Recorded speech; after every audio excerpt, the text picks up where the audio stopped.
Hi, I'm Joe, a sensitivity educator.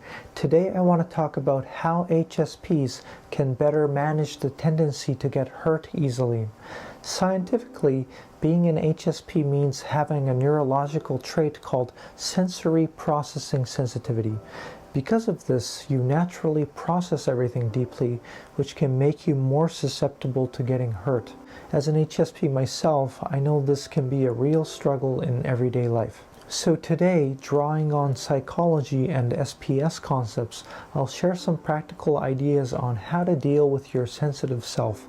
If you're struggling with getting hurt easily, I believe today's tips will help you. And if you're not sure whether you're an HSP yet, I've left a link to a free self-test in the description, so feel free to check that out. Okay, let's get into it now. Number 1 is accept yourself as a work in progress. I see this with many HSPs, but we set our ideals so high that we end up rejecting our current selves, thinking, I'm not capable, I'm no good. When you see yourself from your future self, you'll always end up concluding that you're not enough. This is because in your mind, the future can be molded into anything.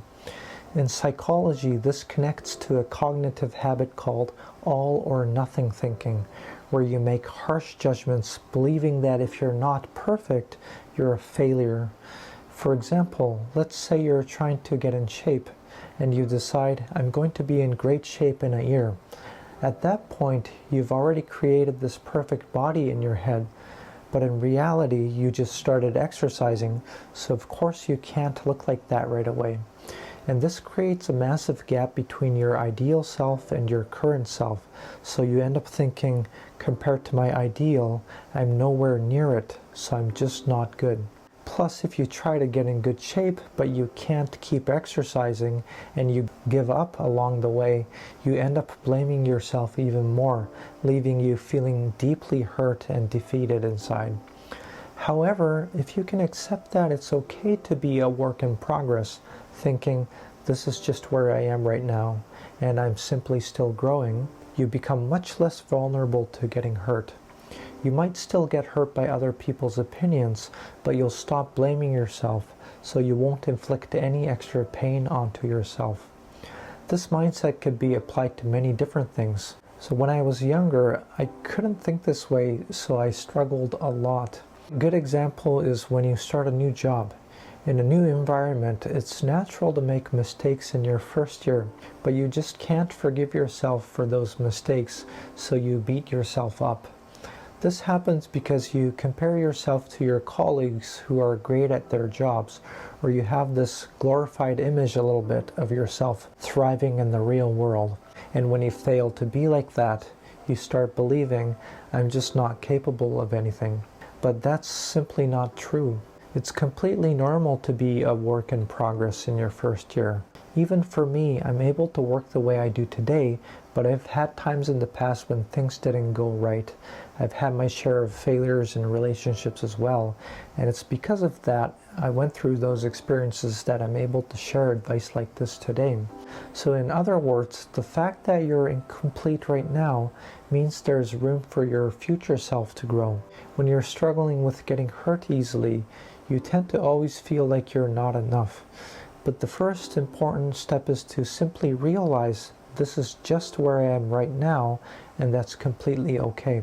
So you might not know how close you'll get to your ideal, of course, but as long as you keep trying, even as a work in progress, you're undeniably moving forward step by step. And when you can acknowledge this process, you naturally become less vulnerable to getting hurt. It's a simple shift you can start today, so I hope you give this thought a try. Next, number 2 is keep note of what helped you recover. On days when you're feeling hurt, it's hard to stay calm. Your emotions take over, you might feel rushed, anxious, or experience intense emotional swings. That's the typical reaction, but some HSPs tend to suppress those feelings, which actually turns the pain inward. Like crying would actually give them a sense of relief, but they hold back their tears. And what's interesting is when somebody says something mean, you get hurt and your stress level spikes, right? You feel completely drained and you kind of lose your normal state of mind. But just like the saying, once the storm passes, you forget the pain. You feel deeply hurt in that exact moment, but once it settles, you kind of forget what that state felt like. And because of this, you forget the coping mechanisms that worked for you. For instance, on days when you're hurt, you might feel a strong urge to change yourself or get back on your feet. So to calm down, you might do a lot of research or even reach out to someone right away. If what you did actually helped you recover, that means it worked for you, and that's something you definitely want to keep a memo of. So by noting what worked on the days you got hurt, you can create a personalized coping list, like your own instruction manual that says, when I'm feeling like this, I should try this out. When you can do this, you naturally build your emotional resilience. The thing is, HSPs are naturally more prone to getting hurt.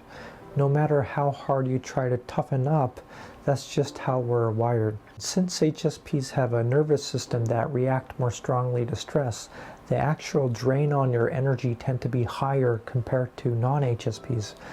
Because of that, all kinds of information just flood in, whether you want it or not. You end up picking up on things that you could have ignored, and you end up getting hurt. So if you can accept that getting hurt is somewhat inevitable, you can shift your focus to how to recover, and you'll find that things naturally become quite a bit easier. When you can do this, even when work drains you, you'll know what to do to recover. You'll be able to bounce back and, as a result, sustain working there in the long run. To do this, you first need to understand your own patterns. If you notice how drained you were the day you got hurt, you'll know that feeling that level of exhaustion means you're taking a heavy emotional hit. If talking to somebody instantly lightens the load, you can understand that you have a trait where sharing your thoughts help you recover. For me, when I get too exhausted from social interactions, I find that 1 hour of alone time usually does a pretty decent job of resetting my system, so I make sure to take that downtime whenever I can. So like this, I hope you can start taking note of what works for you and start building your own personal recovery manual. Next, number 3 is cultivate your emotional resilience. As I've touched on before, emotional resilience is really about being able to recover quickly after taking a hit. There are a few keys to building this resilience, but the most straightforward one is simply stepping away and taking a complete break for a bit. Because HSPs process information deeply, their nervous system easily gets overstimulated. This leads to overwhelm, that feeling where everything just becomes too much. For example, let's say somebody said something unpleasant to you at work and you got hurt. You finally managed to make it through Friday. But when you're hurt, that emotional pain starts showing up in your behavior. For example, in my case, I'll end up collapsing on the couch, completely drained, just staring blankly at the ceiling with zero motivation to do anything. And when you're that drained, doing anything takes too much effort. So in that case, it's effective to clear all your plans for the weekend and just give yourself permission to do nothing, focusing purely on rest. Now, if simply resting is enough to recover, that's great. But there are times when just staying home doesn't work, especially when you're stuck overthinking. In a state like that, it's almost like your thoughts are under a bad spell. So instead, you might need to actively shift your focus outward. That's why it helps to make a habit to note down soothing things whenever you notice them. For example, in my case, talking to somebody often helps me feel lighter. I get along with my mother, so sometimes I'll just call her and chat for a bit. But if none of these things work, the ultimate step is to simply step away from whatever that was consuming your energy and focus. For instance, if social media drains you with negative posts or hate, stepping away from the app is usually the quickest fix. Instead of being online, it could help to talk to somebody in real life or simply eating food or sweets that you like.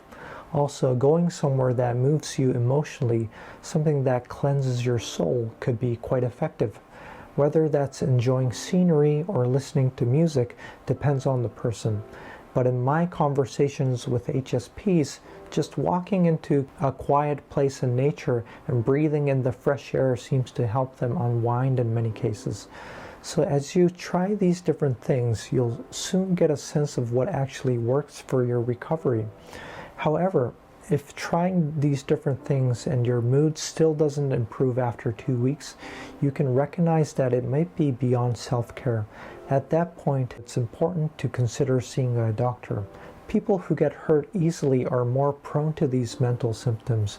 Those who can assess their own mental state are able to relieve stress quicker, making them more resilient. It's those who struggle with this who gradually end up reaching full burnout. Since HSPs are more likely to push themselves to the breaking point, it's crucial to build your emotional resilience by noticing your fatigue early on and continuously collecting and trying out your own ways to relax. Doing this will make life so much easier to navigate, and even when you do get hurt, you'll be able to bounce back more quickly, which is why I highly recommend giving this approach a try. Finally, number 4 is hold on to good memories. This isn't just limited to HSPs, but when we start overthinking, bad memories from the past easily resurface. I definitely have those moments too. Honestly, deep emotional scars like trauma take time to heal. But apart from those, we often catch ourselves endlessly blaming ourselves over smaller things. Because HSPs are sensitive to stimuli and think deeply, they tend to dwell on the past negative experiences. As an HSP myself, I also feel I have a stronger tendency towards thinking negatively. And from what I've seen, many HSPs tend to have a thought balance of about 80% negative and 20% positive. For example, after talking with a friend, you might wonder, did I offend them, or why did I even say that? Now, if the friendship is still going normally, you likely didn't do anything wrong, but in your mind, it still lingers as an unpleasant memory. Holding on to bad memories and constantly replaying them only wears you out, making you even more vulnerable to getting hurt. Instead, it's vital to build up good memories so you can recall them whenever you face tough times. For example, things you accomplished or times you were praised. Even if you don't have experiences like that, it can be something smaller, like being happy you bought something you always wanted, or your usual cashier greeted you with a warm smile. When you have those memories stored up, it becomes easier to recall the good ones rather than the bad ones, which reduces the habit of unconsciously letting yourself get hurt over and over. There's actual science behind this called neuroplasticity. So the pathways your brain uses most are the ones that grow stronger. Because HSPs naturally think deeply, constantly recalling bad memories means the self-blame circuit in your brain gets reinforced. But conversely, if you make it a habit to recall good memories, the circuit connected to positivity and a sense of safety will grow stronger instead. Once those pathways strengthen, your brain gets better at calming anxiety when something bad happens, leaving you feeling more stable overall, which helps you balance out your positive and negative thinking, making you less easily hurt. Honestly, this isn't easy, but with practice, it gets much easier to manage. So if you struggle with getting hurt easily, try to build up good memories and make them easy to recall, like keeping a list you can check anytime. So I hope you can give this approach a try as well. So today, I shared some advice on how HSPs can better manage the tendency to get hurt easily. Here at Sensipath, I share these simple, actionable tips for HSPs struggling in everyday life, grounded in my personal HSP experience, as well as psychology and science. If you found the information helpful, I'd be happy if you stay connected and give it a thumbs up. That's all for today. This was Joe from Sensipath.